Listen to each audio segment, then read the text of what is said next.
Dear students, आप देख रहे हैं 4269 YouTube channel.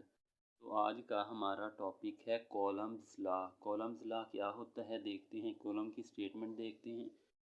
The force of attraction or repulsion between two charges. दो चार्जेस के दरमियान एक फोर्स होती है, फोर्स ऑफ अट्रैक्शन होगी या फोर्स ऑफ रिपल्शन होगी।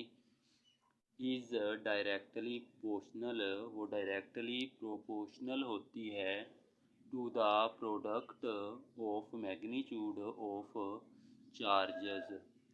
उन दोनों दोनों चार्जेस, जो भी चार्जेस होंगे उन दोनों चार्जेस की मैग्नीट्यूड का हासिल ज़रब लेंगे। दोनों चार्जेस की मैग्नीट्यूड को ज़रब कर देंगे तो उसके डायरेक्टली प्रोपोर्शनल होती है। एंड इन्वर्सली प्रोपोर्शनल, और इन्वर्सली प्रोपोर्शनल होती है to the square of distance between them. और उन दोनों चार्जेस के दरमियान जो डिस्टेंस होता है उसके स्क्वायर के डायरेक्टली इन्वर्सली प्रोपोर्शनल होती है। जैसा कि अगर हम देखें, ये एक पॉजिटिव चार्ज है, ये एक नेगेटिव चार्ज है। इन दोनों के दरमियान फोर्स ऑफ अट्रैक्शन होगी। ठीक है, चार्ज Q1 है, ये चार्ज Q2 है। इन दोनों के दरमियान डिस्टेंस R है। इसी तरह से अगर ये वाले दो चार्ज देखें, ये दो सेम चार्ज हैं, ये भी पॉजिटिव चार्ज है, ये भी पॉजिटिव चार्ज है, यानी कि ये चार्ज Q1 है, ये चार्ज Q2 है। इन दोनों के दरमियान डिस्टेंस R है। तो इन दोनों चार्जेस के दरमियान फोर्स ऑफ रिपल्शन होगी, यानी कि दोनों चार्जेस एक दूसरे को दफ़ा करेंगे। ऊपर वाले दोनों चार्जेस एक दूसरे को अपनी तरफ कशिश करेंगे, अट्रैक्ट करेंगे।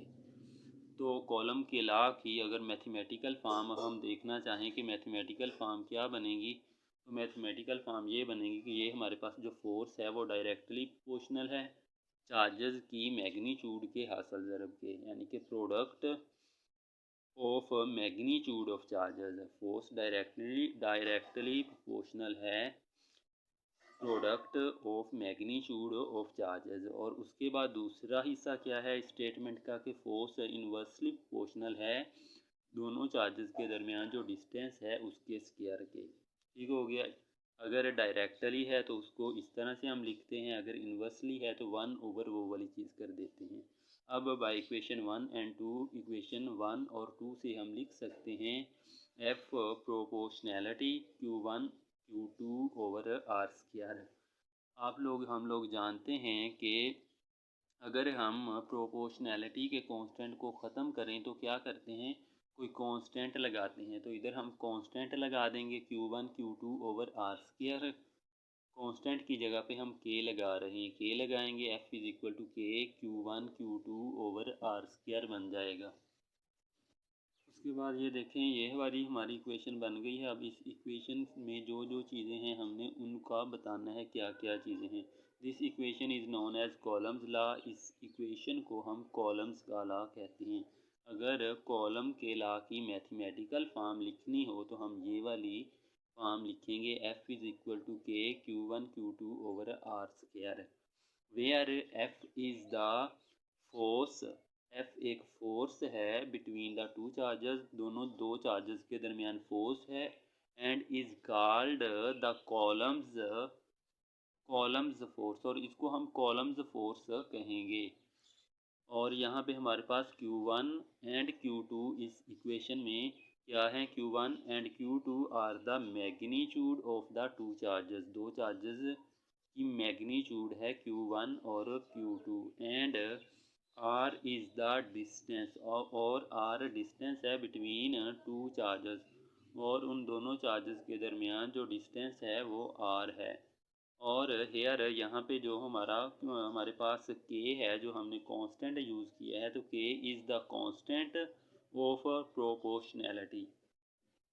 उसके बाद हम देखेंगे कि K की वैल्यू किसी चीज़ पे डिपेंड करती है या नहीं करती। तो K की वैल्यू डिपेंड करती है कि the value of K depends upon the magnitude,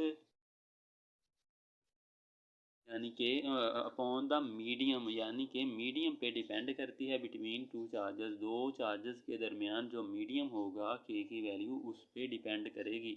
medium कुछ भी हो सकता है, हवा हो सकती है, कोई कागज़ हो सकता है, रबड़ हो सकती है या कुछ भी हो सकता है। तो अगर हम कहें if the medium between two charges is air, अगर दोनों चार्जेस के दरमियान जो मीडियम है वो हवा है और कोई चीज़ नहीं है, द वैल्यू ऑफ के द वैल्यू ऑफ के in SI units will be 9 multiply 10 raised to power 9 Newton meter per column square।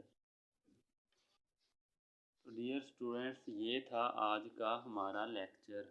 आज हमने डिस्कस किया है कि कॉलम लॉ क्या होता है। कॉलम लॉ दरअसल दो चार्जेस जो होते हैं उनके दरमियान फोर्स बताता है कि दो चार्जेस हैं उनके दरमियान फोर्स कितनी होगी। अगर दो पॉजिटिव चार्जेस हैं, दोनों सेम चार्जेस हैं, तो उनके दरमियान फोर्स कितनी होगी। दो नेगेटिव चार्जेस हैं, दो यानी कि अपोजिट सेम चार्जेस हैं, तो उनके दरमियान दो अपोजिट चार्जेस यानी कि एक पॉजिटिव चार्ज एक नेगेटिव चार्ज, तो उनके दरमियान फोर्स कितनी होगी। वो उस फोर्स को हम एफ से रिप्रेजेंट करते हैं। दो चार्जेस हैं तो उसको Q1 Q2 से लिखेंगे और उनके दरमियान फोर्स F होगी। डिस्टेंस जो है कितने फासले पे हैं दोनों चार्जेस, उसको हम R से लिखते हैं।